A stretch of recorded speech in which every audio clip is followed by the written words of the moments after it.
Hello, college football fans. Welcome to episode 197 of College Football Throwdown. I'm your co-host, Alex Schmitz, and today I'm joined, as always, by my dad, Peter Schmitz. Hello, college football fans and Husker fans. Hello, everybody. It's been a little bit. We're coming to you from the end of April here to give you an update on what's been going on in the world of spring football with Nebraska, as well as nationwide, some updates on Nebraska Volleyball, and some news on antitrust settlements and portal recruiting and all sorts of fun stuff. Yeah, if you want to call it that. Well, maybe that last part wasn't so fun, but we'll get into it here today. For those who may be listening to us for the first time, we are a father-son duo here to talk about college football by college football fans for college football fans. And before we kick off our main discussion today, we're going to stick with our tradition and open up a cold beverage. I got myself a Golden Road Mango Cart. Oh, you got the mango cart out. Okay. And I'm drinking the fine Pilsner beer from Miller Brewing Company called Miller Lite. Trying to, watch my figure. And, I'm on vacation. So there you go. All right. Cheers. Cheers. Yeah. It's actually quite nice out today here in LA, but on Saturday we got quite a torrential downpour of rain. It was quite a lot.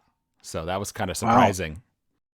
Wow. Okay. Well, you always need rain there in California. The question is, were you able to collect it this time? Right. Well, and if you get too much, then it's like a mudslides and stuff. So it feels like there's always a problem. But yes, we're going to kick things off today with the Nebraska side of things, because there are quite a few updates to get through since we last did a podcast in early March. Obviously, we've had all of spring practice has now passed us by, and the window for the spring transfer portal has closed. So there have been some interesting updates there. Unfortunately, we did not have a traditional spring game this year, but there was still an event for the Husker football team to participate in, which we'll talk about. But I guess in the lead up to that, before we saw what we saw this past Saturday, what was the general vibe you were hearing from the interviews with the players and the coaches and the news reporting out of practice? The quote I saw from Matt Rule a couple weeks ago was basically said, "This is the team I've been waiting for," which obviously inspires some confidence in us Nebraska fans.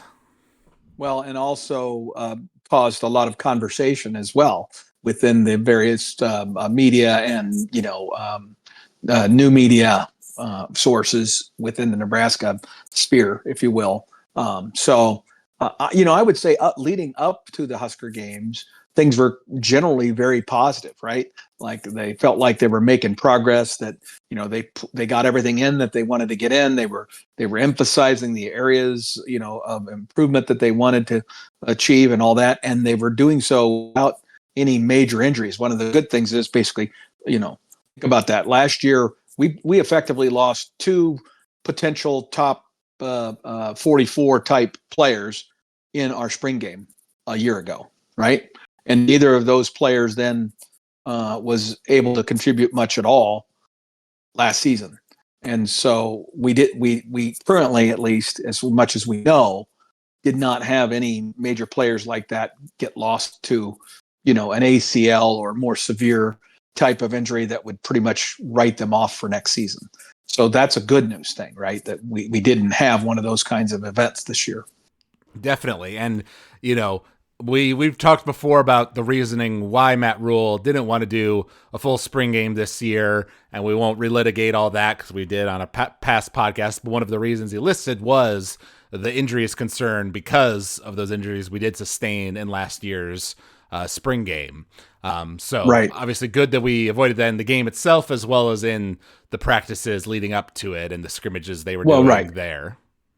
Well, and that's the thing, is that they scrimmaged this spring not as much as they did in previous springs, because I think the last couple of years during the early part of Matt Rule's tenure, he was trying to build a toughness and an attitude and a culture, right, of how you practice, how you play.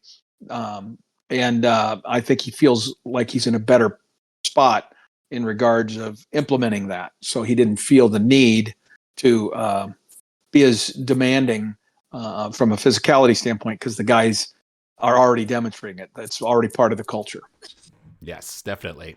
Um, and some of the things I saw just from interviews they're being given or reporting from some of the Husker media was that the offense and defense, even though both have new coaches in Dana Holgerson and John Butler, it sounds like there aren't any radical changes. It's more kind of refining what was already there or simplifying it in certain ways, play selection, which was something that we definitely noticed when Dana took over last year. The difference in the play calling was definitely noticeable.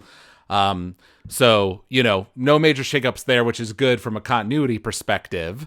But Right. maybe more substantial changes on the special teams side that coach is kind of changing up how they were practicing and evaluating themselves, which in this case I would say is a good thing because special teams has been a consistent weakness of our team in recent years. Correct. And that was obviously a big conversation throughout the spring ball was how much of an impact Coach Eckler was going to have on special teams, and he's obviously already had a significant one, and has led to one of the major issues of the spring, which was his decision to move to soccer style. What do I want to say? What do I say? Like Australian rules football type of kicker, right, for punting, which dramatically changed things because we had signed a kid out of the portal who was a 3-year starter at the University of Washington, who was going to who did transfer to Nebraska to be our punter, and he was a starter for 3 years for Washington, one of the best punters, So we were very excited about that.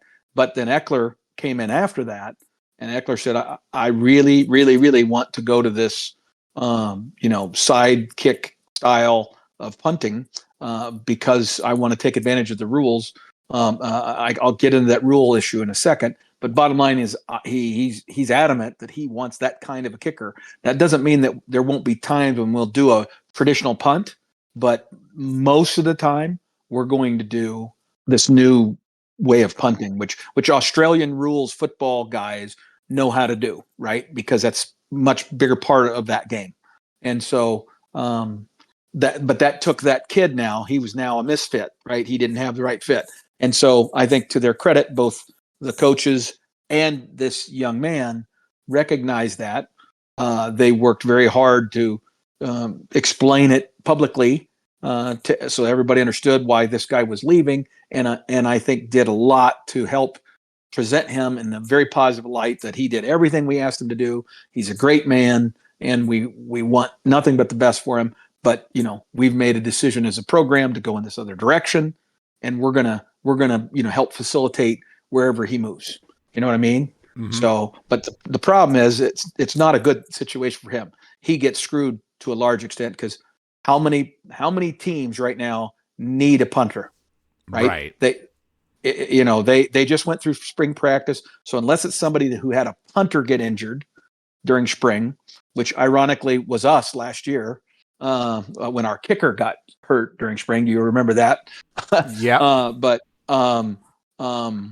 unless a team had that kind of a circumstance, or they're just really unhappy with the performance of their punters during spring, and they don't have a freshman coming in, then that's just a really small sliver of prominent Power 4 schools that probably have that need. And so, I don't know what they did on his NIL and all those kinds of things, but hopefully they did something to accommodate that, because he's likely not going to be as sought after as he was last December when he came in to us in the portal. This is one of those new circumstances, right? Right. Now, over the past decade or so, I would say, like you say, the Australian style punting and even, punters and kickers from Australia have become more prominent in football in general over here. But what is the specific rule that he's trying to take advantage of? Thank you. Yes. So, okay. So, in the NFL, okay, you cannot advance down the field to pursue the punt returner until the punt has been kicked. There's a very tight distance, right, where you and that is done so that guys can't, hold on to the football and then wait and punt it later, right? 4 seconds later, and now your coverage team is almost already on this guy's, back door, right? Like they're right there, and then that would pretty much take away the punt. Do you follow what I'm saying? Right. Okay, so because of that rule, well, in the collegiate game, that rule is I don't know the exact wording of the rule. I'd have to look it up. But bottom line is, it allows for the team to go ahead and go. So once the ball is snapped, the team can advance. They don't have to wait for the punt, right? And then they're not going to get penalized if the punt is delayed too much or whatever. So he's taking advantage of the collegiate rules that allow these kids to basically, kind of run and kick, right? And it causes a delay, which allows the coverage team to get down the field 10 yards or 15 yards before the ball is even kicked. And then in addition, most of these guys are ambidextrous in terms of their feet, so they can run to the right or run to the left. It opens up windows for fake punts. It just opens up a lot of different aspects of your game that don't exist in a traditional punting arrangement. Now, if you're backed up against your own end zone and you don't even get your normal 13, 15 yard snap, you don't have as much room between the line of scrimmage and the punter because of the back of the end zone, then you may need to punt normal, right? You need to just get the damn thing out of there. Right. Otherwise, they get to you. So you still need to be able to punt. Right. In theory, right, if you can execute it correctly, you can see the obvious upsides of the strategy, like you're saying.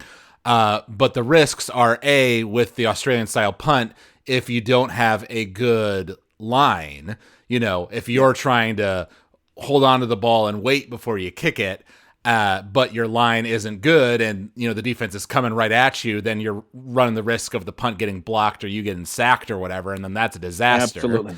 And then B, it, like you say, in those situations where you need to do a normal punt, like if you're backed up against your own end zone or whatever, then you've got a kid who's not your regular punter, is certainly practicing a lot, but doesn't have that game time experience unless it's in these really bad situations where the pressure's already high. I know you're stacking even higher because he hasn't played at all in the game until this moment, right? So it's an interesting thing. It is. And so you're trying to take advantage of those rules, and Coach Eckler has been successful in his years as a special teams coordinator with the guys that he's chosen and coached. Now, he has been very selective about the kind of player that he wants. And so the question is, now we just let a guy who is a 3-year starter walk out the door, and we don't have his replacement yet. But the fact was, we've already kind of dinked this guy because we changed our philosophy in the middle of his time with us, right? So you can't make him hang on until you find a replacement, just in case. So they did the right thing and went ahead and told him, hey, this is what we want to do. We're having a philosophy change, and we need to find a new home for you. So they're doing all the right things here, but there's no way you slice it and it doesn't come out as kind of a difficult situation, particularly for him. And now we're letting that guy walk out the door, and in the hopes. So I hope Eckler comes through with getting us a kid either now or in the summer, maybe from Australia, that knows what the hell he's doing. Right. Yep. Well, we'll have to see if that particular gamble pays off, like you say, or Right. else fans will be mad that we let go of this really talented normal style punter. Oh my gosh! If we have problems with punting next year, can you hear the whining and gnashing of teeth within our fan base and our media base, just ripping Eckler and Matt Rule for being so stupid? So this has to go. That's why, to me, that's from a coaching schematic standpoint, that's probably the biggest decision / risks that I'm aware of that took place this spring. Right now, I want to do a quick summary that I kind of agree with you. I think there was lots of positive commentary about our offensive line. I think we now have a deeper, not necessarily more talented, but a deeper and more high potential offensive line group this year than we've had in quite a number of years. Okay, and I hope that translates to not only better protection for our quarterbacks, Dylan specifically, or and also the ability to run the football when we need to get 2 or 3 yards, in the red zone, which we really struggled with running the football in the red zone last Mm-hmm. year, other than when we gave it to a big running back who no longer is with us. Without him, without Dowdell, can we have success in the red zone running the football? Right. And I was just going to comment on that comment for Rule. This is the team I've been waiting for. Obviously, builds confidence that he's been building a system. Getting the players he wants involved. Changing up his coaching staff. So what he's saying, at least publicly, is that the synergy is right. This is the combination of factors that I've been waiting for. That I've been building to, which is great. But it puts extra pressure on, like, okay, Matt, this is year 3. We did have a little bit of improvement last year, but that means that this year, if this is the team you've been waiting for, then we really need to see us step up to 7 or 8 wins in the regular season, to satisfy fans. I totally agree. I think that generally speaking, I feel like Matt has been very thoughtful about the things he says publicly, but I feel like he's been a little more loose-lipped this year. He's been a little quicker to show frustration and anger, even at either media or the overreaction nature of the Nebraska fan base. He's made some statements, and I would put that in one of them. This was all mixed in with another storyline that became an issue here, probably, I would say, in the last week of spring practice, not early in spring practice, but there were a couple of high school kids Nebraska high school kids who both committed to Iowa State in the last, say, week and a half or so of spring practice. And one of those was a 4-star quarterback. Okay. A guy that was pretty highly regarded, but we had already made our choice for quarterback in this recruiting class. It's Dylan's brother, Dayton. Right. So we're not likely to get another quarterback from that class. So I kind of understand that guy goes. However, the other caveat is there were already 3 other Nebraska student athletes, high school athletes, who had committed to Iowa State. So Iowa State now has 5, scholarship athletes from the state of Nebraska going to Iowa State. And so that makes Nebraskans nervous, see, because in this new age where your high school recruiting class is different, that's a big deal. And so I think he was reacting to all this, I won't call it panic, but all this expression of doubt and, hey, what's going on here when a team that we consider a lesser football program, Iowa State, is seeing enough from 5 different Nebraska athletes that they offer them scholarships and then recruit them hard enough to secure them early in the recruiting season, like now, and we don't blink an eye. What's going on, Matt? Have you lost confidence in Nebraska football? Are you going to lose? You start doing that, are you going to lose the support of the high school coaches in the state because they're like, well, Nebraska no longer wants to recruit Nebraska kids? These kinds of overreactions happen all the time and are natural, especially in Nebraska. Yes, we've talked in the past about how the passion of Nebraska fans is a double-edged sword, and their paranoia can be just as extreme as their love. Yeah, exactly right. And so I think he gets frustrated with that, right? Like you say, that's the 2 sides of the sword. And he loves the passion. He loves the energy of Nebraska fans and the Nebraska situation that he's got. But I think it also wears him down because he feels like he has to. I mean, no one is more scrutinized than the Nebraska head coach, right? Every decision that he makes or doesn't make, but is made for him by one of his assistants or staff members or whatever, they're all magnified because of the amount of coverage that it gets. I guarantee you there's more media that he's having to deal with in Nebraska than he had to deal with at the NFL Carolina Panthers. Right. Yeah. Guarantee it. The only one I could think of that might rival Nebraska is like Alabama, like another super crazy state. Yeah. Well, oh no, there's a fairly good list. Ohio State would be on that list. Alabama, you name the top teams in the country, by and large, and they're going to have that kind of scrutiny. But with the exception of like West Coast schools, USC, no. Even when they're winning championships or near championships, they don't get that kind of attention. New York Yankees of baseball, right? Dallas Cowboys of NFL football, Green Bay Packers, maybe, some of those New York Giants. Those are the few other teams that have the kind of myopic, universal attention that Nebraska football has to deal with. Right.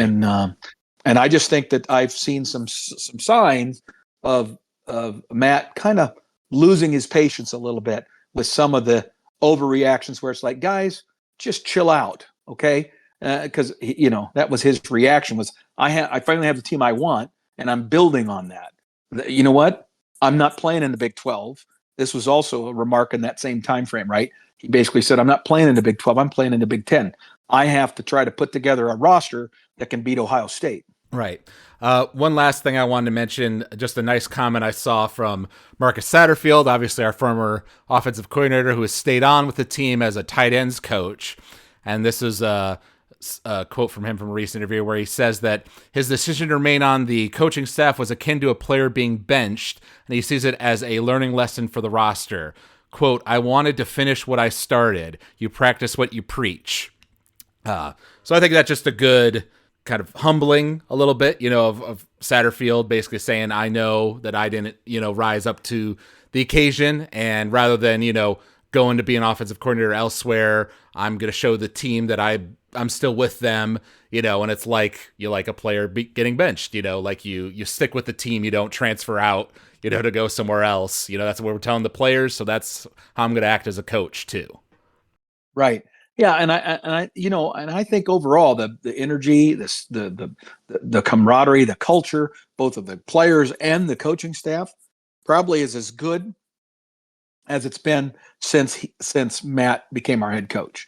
I think but he's got a lot of moving parts. He's expanded that group, right? We've added coaches, we've added a bunch of staff, including a general manager and stuff. So there's a lot of moving parts there and a lot of power distribution that's going on. And so it's going to be interesting to see how this plays out. And I'm hoping it leads to greatness and success, because if it doesn't, I could see it unwinding, right? And kind of getting a little ugly and dirty. And I don't want that to happen. So I'm hopeful that he can hold it all together. And what he really needs is for these players to play to their potential, right? These guys have got to have their heads on straight. They've got to play focused and be a unified group. And if they are, then I think good things will happen for us. But if we continue to have, the late game meltdowns and some of the other characteristics of our recent years, and I don't mean just the Matt Rule years, you could go back 2 coaches, 3 coaches, and that's when that stuff started, and it has never left us, right? And so these players have to overcome that, and it has to start this year. Very true. Now, also, we had, of course, the NFL draft literally just finished a few days ago. And we did have a few Nebraska players who we knew were in contention there and went to the combine and put up some good numbers and things like that. And so, thankfully, we had Ty Robinson and Thomas Fedoni both get drafted, Ty in the 4th and Thomas in the 7th. And then we also had a few other former Huskers, John Bullock, Nash Hutchmatcher, Isaiah Nayor, Jamal Banks, and Isaac Gifford all were signed with various NFL teams as free agents as well. Right. Yep. And that Nash Hutmacher, yes. That's Nash Hutmacher. Yeah. And that's the thing is that, I was hopeful that Nash and maybe a couple of those guys that you just mentioned. I mean, Nayor was invited to the combine, blew people away with his statistics and stuff. and his performance, right? His running speed, his stats were off the charts, really good, and he still didn't get drafted. Basically, because he was carrying this negative, if you will, about him, that he doesn't have great hands. Right. And so it's just amazing to me, and it kind of explains, or not explains, but it demonstrates, is what it does, that you have to have success. That's what teams are looking for, because if you have success as a team, then NFL teams are going to watch you in their film evaluation and everything like that, playing with success. If you're on a loser team, it's a lot harder for them to pick that out and discover you and then be willing to risk their money and their very limited number of draft choices on you, right? And so it's amazing to me that, I mean, Boise State, Missouri. I mean, there's just so many teams, right, that had way more draft picks than us, right? Mm-hmm. And you look at that and say, well, that you know what, these guys are paid millions of dollars, all these scouts, to evaluate talent. They do all these interviews and stuff. It's not perfect, but there's a lot of effort put into identifying those who they think are going to be most likely to be successful. And they're not picking Nebraska kids. Why? You got to prove it on the field, against real competition. Yep. Like the criticism of Naor, I like the kid a lot because he, was with us for many years and all that, and had some great spectacular catches and moments, but his consistency was always his problem. And that's can be a hard thing to coach, right? Like you would say, if a kid just has the yips, in the moment when the lights are shining, right? It's hard to get rid of that sometimes. Exactly. And so it'll be interesting to see if some of these undrafted free agents are able to position themselves so that they can get onto a squad, even as a practice squad player, like a Nash Huntmacher. He's a guy that I think is undervalued, and if given the chance, and if he still is committed to being a professional football player as I think he was earlier in his career, then he will probably be a guy that will show up in the OTAs and in fall camp enough that a team is going to say, oh, hey, you know what? We got to find a way to keep this guy hanging around for a little while, because if we have an injury on the D line, he's a guy that could step in, right? He could become part of our 45-man roster and or 53-man roster, whatever it is, and become a contributor, right? So I think some of these guys, MJ Sherman's another one. I mean, the guy is an all off the bus team. He looks the part of an NFL football player. He's got incredible skill and talent, but he hasn't demonstrated it on the field to enough of a degree with enough consistency to make anybody want to actually risk a draft pick on him. Yep. And then obviously we also just had the spring transfer portal window open up and then close here in the past couple weeks. So I'm just going to go over a quick list of names of players that have transferred out of the program from Nebraska. Apologies if I mess up anyone's name here. We've got Hardley Gilmore, Alex Bullock, Nico Otomanali. We've also got Ian Flint, Hayes Miller, David Borchers, and Evan Taylor.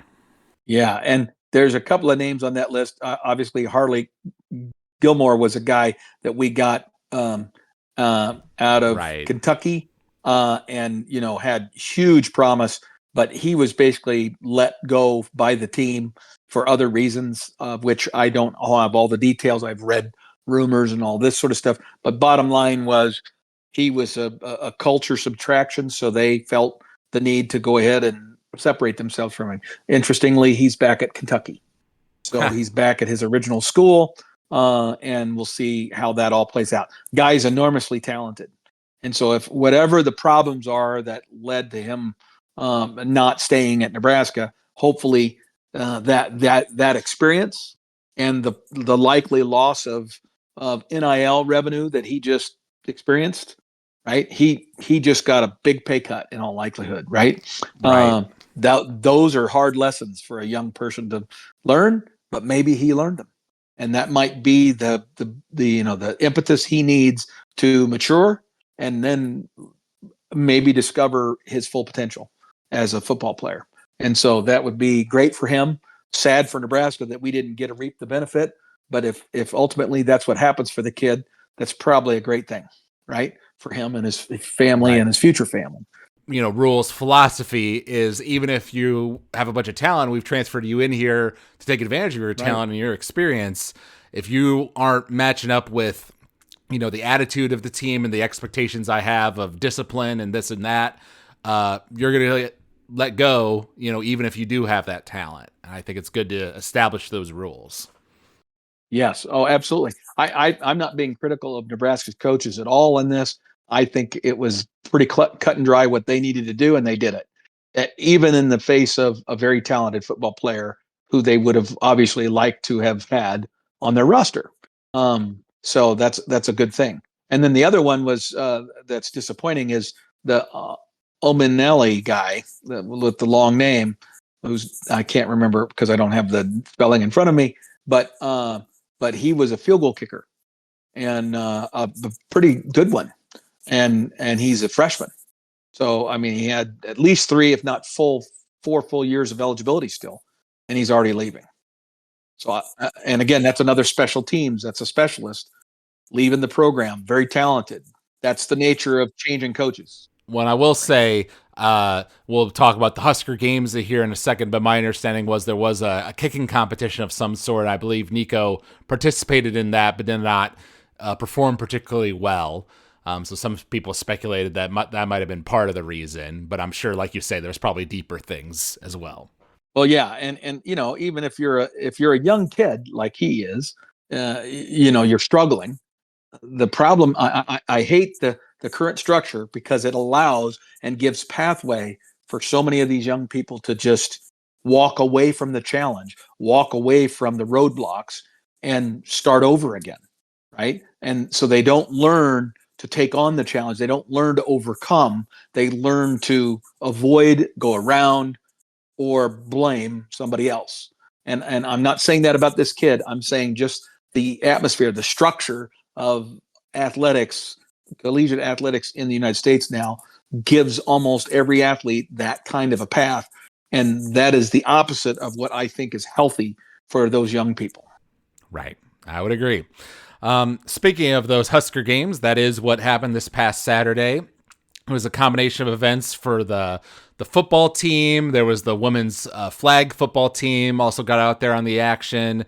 And then, of course, the volleyball team kind of capped off the evening with an actual exhibition game, a spring game against Kansas.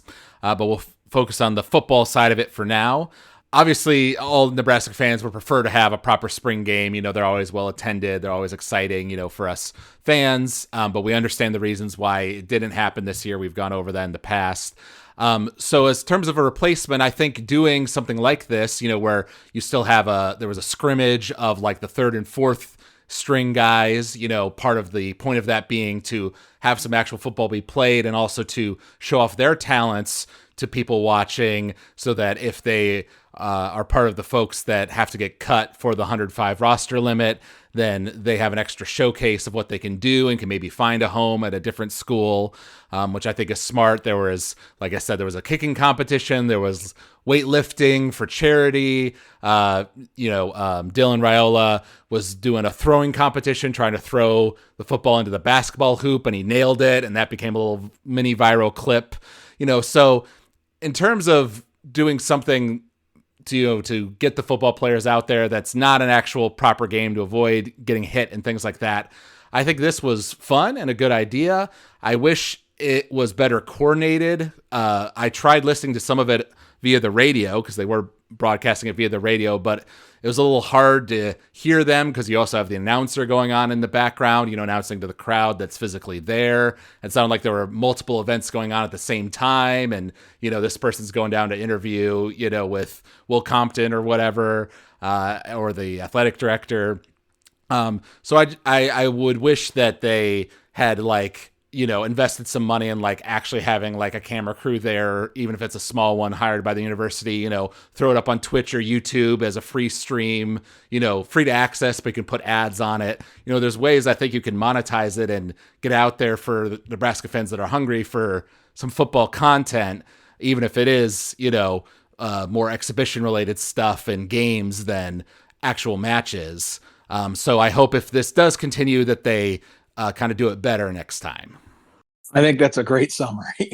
I really do, Alex. I think you did. I think you nailed it. I hope it. I love some of the concepts, some additional things that happened that you may not have been aware of, but they did a huge, basically surplus garage sale, right? Which was apparently hugely successful. Meaning they got rid of all this stuff that was just probably occupying space, right? Even though it was good stuff. The downside, of course, is people bought leftover John Cook bobbleheads that they paid $10 for, and they're now selling them online for $100 or more.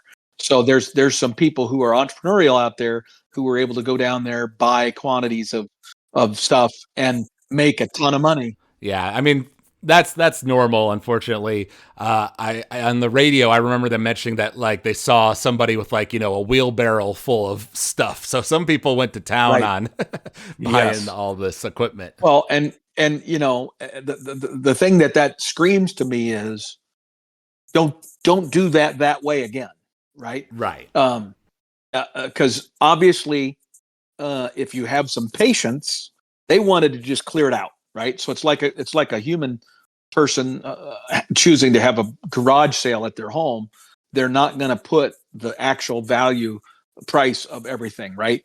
And what's more important to them and selling it for the right price is to get it out of there.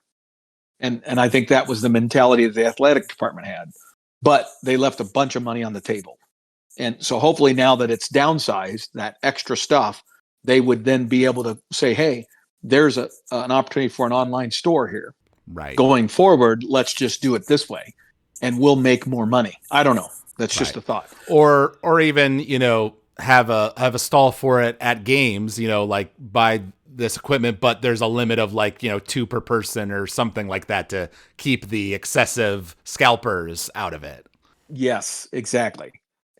Although the people who wanted buy and sell and do this as a business profit motive, they'll find ways around that. Well, even if you limited it to 2, they would find a way to get 100 friends to all buy 2 things, and they would end up with their 200 items that they wanted to then turn around and sell on eBay or all the different ways, right? Facebook Marketplace, etc.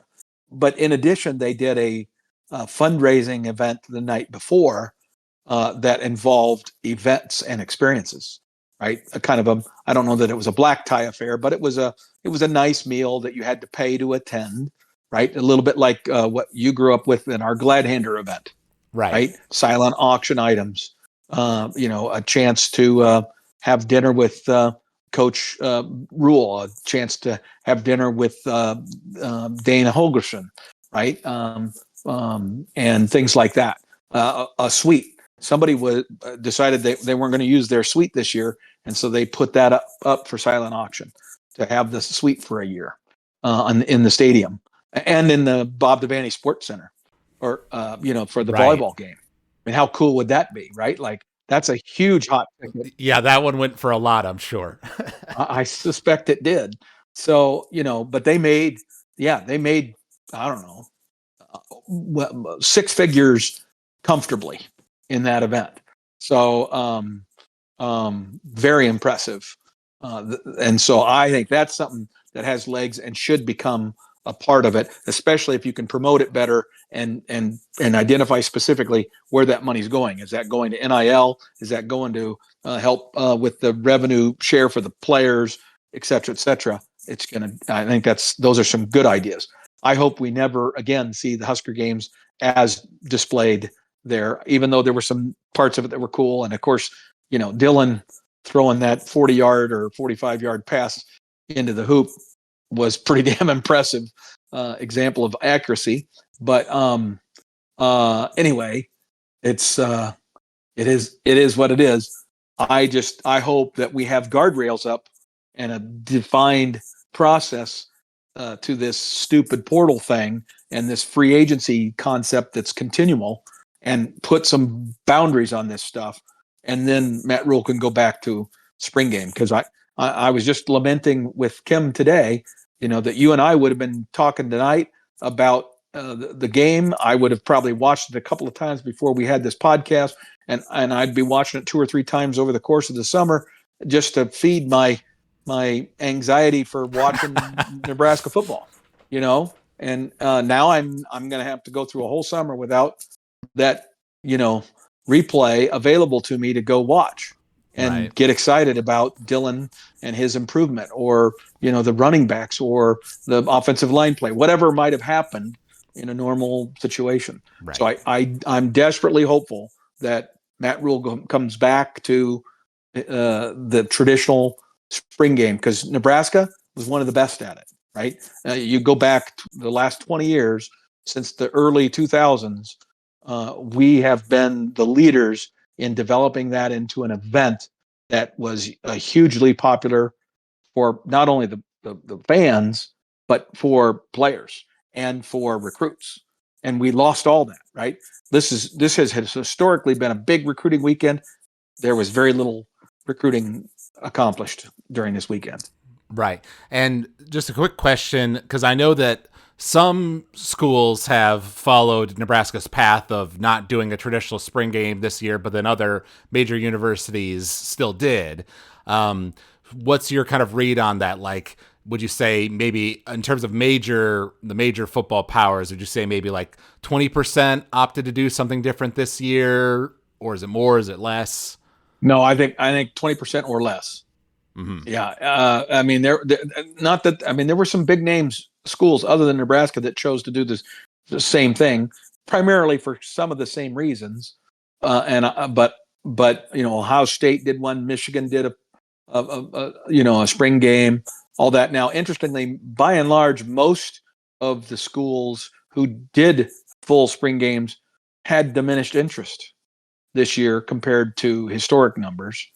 Penn State did a big one, all that sort of stuff. So all of those teams said, we're not worried about being, because it's just part of what we have, right?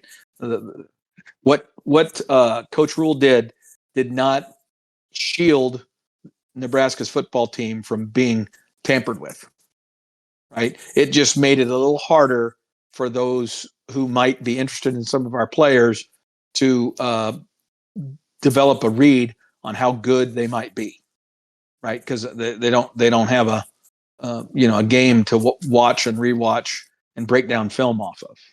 As the article, that you shared with me, that we can maybe talk about a little bit, said, these guys are evaluating portal players off of 12 or 15 plays that were cut up by a graduate assistant coach, right, in just a few days after they go into the portal. So or maybe a few hours even, right? So a lot of this evaluation is flying by the seat of their pants.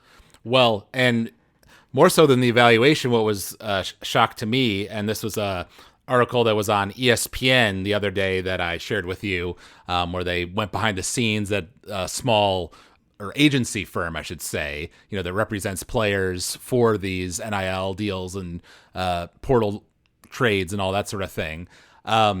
They're explaining how, the kind of slow schmoozing process of coaches visiting players' homes and talking to the parents and, working them over the course of months or whatever has now kind of changed into this hyper-focused, crazy busy period, over the 10 days that the portal is opened, where texts are going back and forth and calls are constantly happening and players are kind of being pressured by their agents to decide you can make more money, if you go into the portal. And in this particular example from the article, the kid decided to stay at his school primarily because he would lose some of his academic credit hours if he transferred.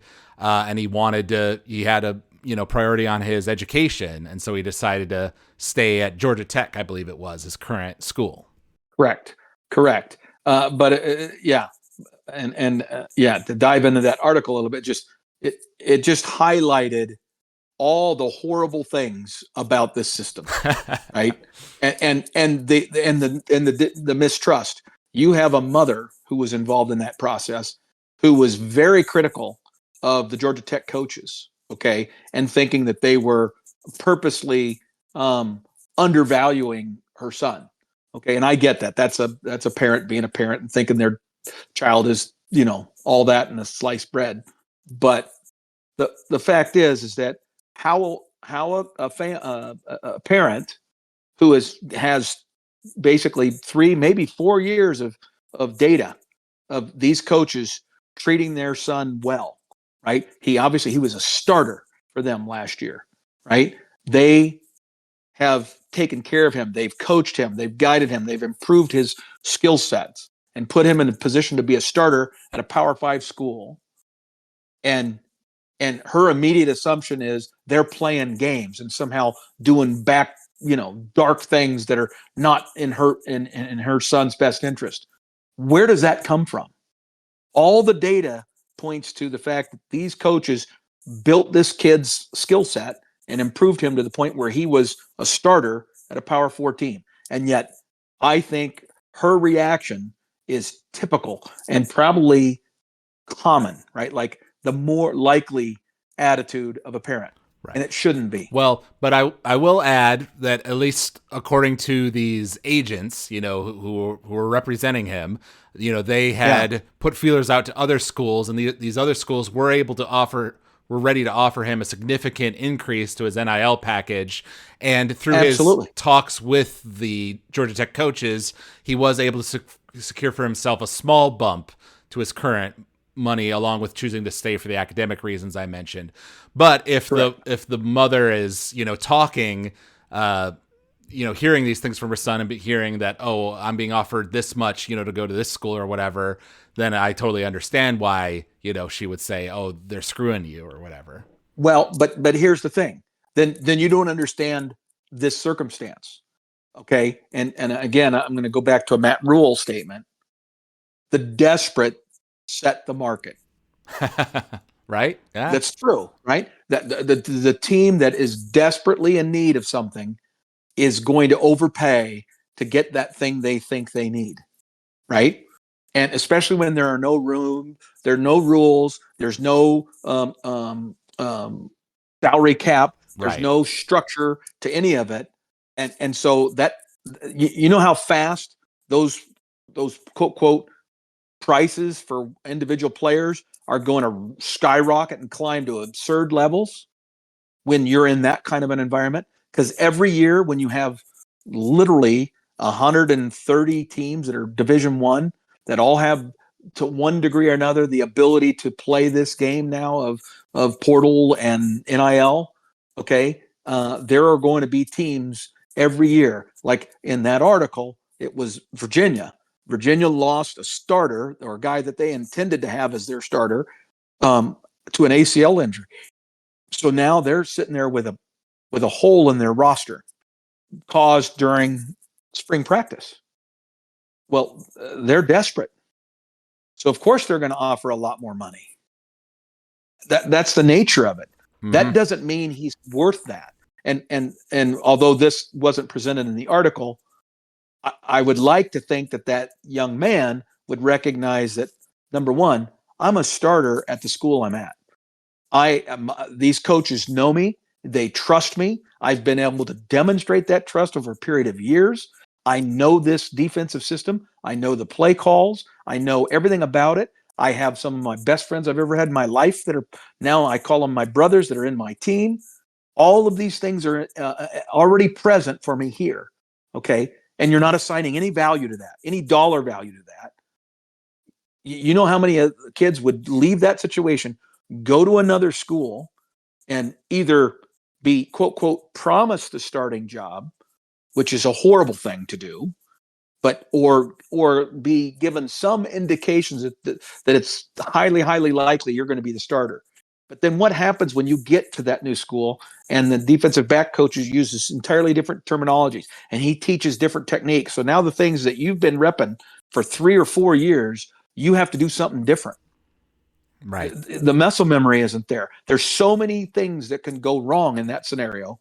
And you're already a starter. If you hope to be in the league next year or in the future after next year, your best choice is to stay where you're a starter. It blows me away that a starter is looking to move for a couple for more money for 1 year.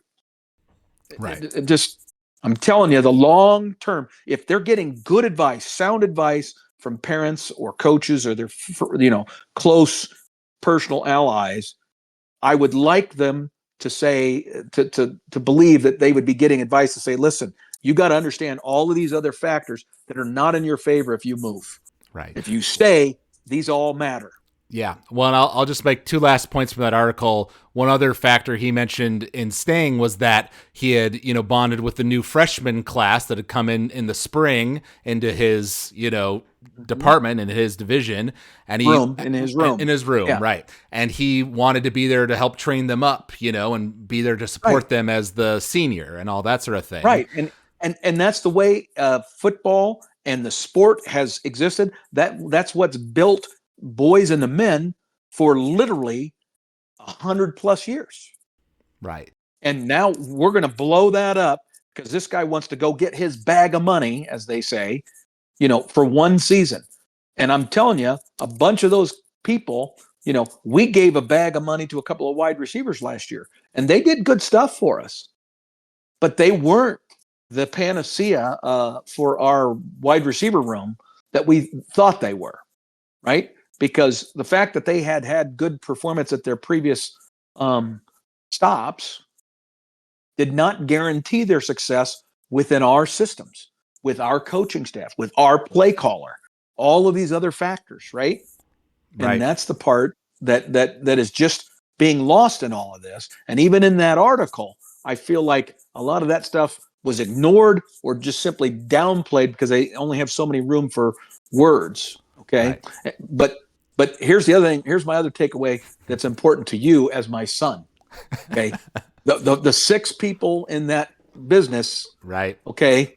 They were in college in 2021. They started an entrepreneurial business because they had some intelligence. Right. They were physics majors. Exactly. And they recognized an opportunity and they seized on it.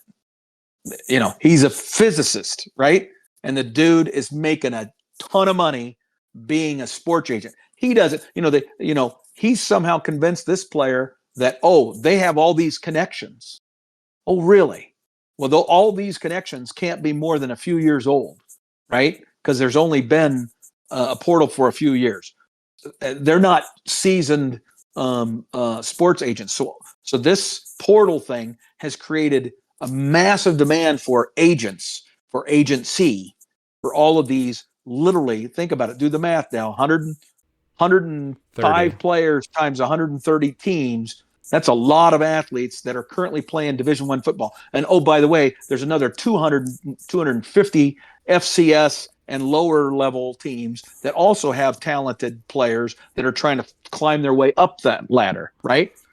So, I mean, it's crazy, right? And I'm sure he's not unhappy with his compensation. So as my son, I would say, open your eyes to the opportunities that are available to you, because these guys have taken something that's just created in the last 3 or 4 years and have now made an enormously successful business out of it. Oh boy. I'm going to come home and I'm going to be, one of these crypto bros and into NFTs and all this stuff. No, AI, baby. AI. Oh, no. All right. That's a whole different conversation. And to kind of wrap up our Husker side of the conversation here, as we mentioned, to kind of cap off the Husker games, there was the volleyball match, which is against Kansas, a proper spring game match. And that was the official debut of Danny Busboom Kelly as the head coach of the Nebraska volleyball team. We talked about her on our previous podcast, which was the tribute to John Cook. And they decided that no matter how the sets went, they were going to play 4 sets, not just ended at 3. So it ended up going Nebraska's way in a 4-0 victory 25-20, 25-18, 25-21, and 25-22. I did not watch that one live, but I did look at some of the stats afterwards. Andy Jackson, Rebecca Alec, and Harper Murray all had 10 kills or more, so they had a pretty good day. And Ryan Hunter, the freshman who you've talked about before, who's coming off of an injury recovery, and we're a little bit concerned about, could she play to that same level that she was at earlier in her high school career? She had a great game as well. So a lot of positivity, it seems like, coming out of that game. Oh, absolutely. Yep. Coach DBK wanted to put together 4 different starting groups with each set so that she could give everybody lots of playing time and lots of opportunities and try them in different situations and try different things out. And she did that. So she definitely utilized this match to basically be a what you would want a spring game or a off-season developmental type of game to be, as opposed to worrying about winning it. Right, just do the things you want to do, and experiment. And she did that to the nines, man. And they were able to do that in front of a sold out Bob Devaney Sports Center with almost 8,500 fans. I mean, that's just incredible, right? And it was by and large a resounding success for Nebraska, even though those sets actually sound pretty close, right? Like 25-22, 25-20, 25-21. KU hung in there with us. I never felt like we were at risk of losing a set, because KU never was in the lead late in a set. But so it seemed like we were kind of in control throughout all 4 sets, but very impressive showing from a lot of our players. There's definitely some areas of improvement that obviously are going to have to happen if we want to be competing for Big Ten championships or NCAA championship. There's areas of the game that weren't great, but the depth of talent on this team is really quite remarkable. And we don't even have them all here yet. We've got 3 more players that are going to be showing up in the fall, all of whom are very talented in their own right. One of them was just named MVP of one of the biggest club tournaments for high school players in the country. She was just named an MVP. So it's just remarkable what Danny's going to have at her disposal. And I'm hopeful that this team stays together. Speaking of portals and stuff, that certainly happens in other sports, especially volleyball. So that's something for us to keep an eye on. But if she can hold that together and keep them all thinking team and not worrying about their individual stats and all that, this is a team that I think you're going to see us rotate. John Cook had a tradition of he'd pick his starters, and by and large, he stayed with them unless the person was underperforming, and then he would replace them based on that underperformance. I can see Danny changing quite regularly for strategic reasons, or just to try and see how certain combinations work as part of her regular game preparation and execution. Right. The part I was most curious about was, one of the big holes on the team because of departures is Lexi Rodriguez, obviously no longer being with the team. So how did the libero play go in this spring game? Yes. The liberos and defensive specialists played very well. None of them are Lexi Rodriguez. There's clearly going to be a drop off. There's clearly going to be balls that, in the last couple of years would not have dropped that are going to drop next year. But all 4 of them played well, did their jobs, and passed really well. And I'm saying all of this understanding 2 things. Kansas has some talent. They're going to be a good volleyball team. I'm not going to say they're going to win the Big 12, but they're certainly going to be in the upper echelon of the Big 12 this year. And we handled them pretty well, right? And they were serving or trying to serve very aggressively. They ended up with a lot of service errors, but they were not letting up on the serve. And so our team had to, dig deep on the whole passing thing, and they did a pretty good job of it. So overall, a very positive thing. The good news is we get another chance to see our Husker women because we play South Dakota State this Saturday in Ord, Nebraska, for the traditional game out in heartland, middle Nebraska, so that people that don't normally get to see them play can see them play. Right. Yeah, so that's all good news. And then just rewinding the clock a little bit, we wanted to highlight the Nebraska basketball team here because they did have a kind of unfortunate meltdown late into their season where they were positioned to make it into the March Madness tournament, but then lost some games late and did not end up making it into that tournament. But they were then brought into this other tournament, which seems to be a newer thing, called the College Basketball Crown Tournament. And we played through that and actually ended up winning it over UCF in the finals. So we are the Crown champions. Yes. A nice capstone, even though, the season could have gone better for sure. Not a bad way to end it off. Kind of like, Nebraska football, right? Winning the bowl game this past year.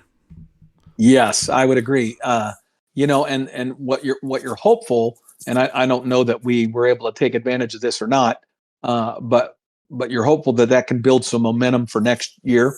This was a Jekyll and Hyde team. They were a team that went on streaks of winning 6-7 games in a row, only to then turn around and lose 5 games in a row.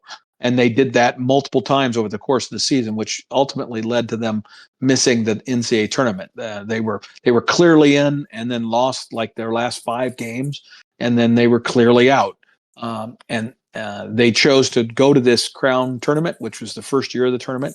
The neat thing was they were able to string together. It was basically a 16-teamer, so that means they played 4 games. They were able to go on a string of 4 games in a row where they won. They had a great time. I think they bonded as a team. Some of those guys stuck around, even though they weren't going to be playing in the NCAA tournament, and that's cool. And they also made a bunch of money. I think this Crown tournament, if they can keep the funding and the concept, will grow in interest among schools. I mean, schools are still going to want to go to the NCAA tournament whenever they get the chance. But as opposed to the NIT tournament, which is also a postseason tournament that's been around for even prior to the NCAA tournament. The NIT goes back to a heritage that predates the NCAA, the National Invitation Tournament in Madison Square Garden in New York. And so it had high regard. But I could see, unless the NIT does something like what the Crown did, which is give $300,000 of NIL to the schools involved. And so we got $200,000 in NIL, and then the loser, UCF, got 50, and then the other 2 Final Four participants got 25. So Nebraska came away from that with $200,000 in NIL money to split for the players. Right, which on a basketball team, that's a pretty good chunk for each player. Yeah, that's not bad, right? So I think that I'm sure they'll try to raise that number next year, and I could see this becoming a bidding war now between the Crown and other non-NCAA tournaments like the NIT. But overall, I think it was good for the Nebraska basketball program to have that level of success. And that was the second tournament. They also won a holiday tournament early in the season. So they were the tournament champions twice in a year, in one season, I should say. And that hasn't happened in forever. So, this they're going to hang a banner, right? Right. That's going to end up being a historic thing for our very unsuccessful, historically, basketball program. Right. Yeah. Yep. So, like you say, hopefully they can, continue that trend of moving upward. Like we said, disappointing that we didn't make the tournament, but we also haven't made the tournament, in a very long time, if ever. So, it's still a step up for the basketball program, and hopefully we can get more of that consistency next year. Yes. Alrighty. We're a little more than an hour into the podcast currently, so I think we're going to split off the national side of the discussion into its own little podcast so that we could keep this at a reasonable length. That podcast will go over some more news from the draft. Shedeur Sanders, obviously, being the big story there nationwide. Some updates on the NCAA antitrust settlement that might have interesting implications. NCAA rule updates. So we got a couple things to go over there. That sounds good, but we covered a lot of ground with the Huskers as we typically do. I'm excited for what next year will be. I hope that Coach Rule is right and that he's got a team that he really likes, and that today or this is the year. Yes, let's hope so. That's what year 3 is always big for a new coach, and Rule clearly understands that. So let's see if he can deliver. Exactly. All right. Well, we hope you out there enjoyed listening to this podcast. You can email us at huskerpete13@gmail.com. You can also search for us on iTunes, on Apple Podcasts, and Spotify. You can search for College Football Throwdown there. You can leave us a rating or review there. We always love hearing feedback from the fans. We'll read comments out here on the air. So thank you out there for listening, and thank you, Dad, for joining me for this episode. And until next time, go Big Red. Go Big Red.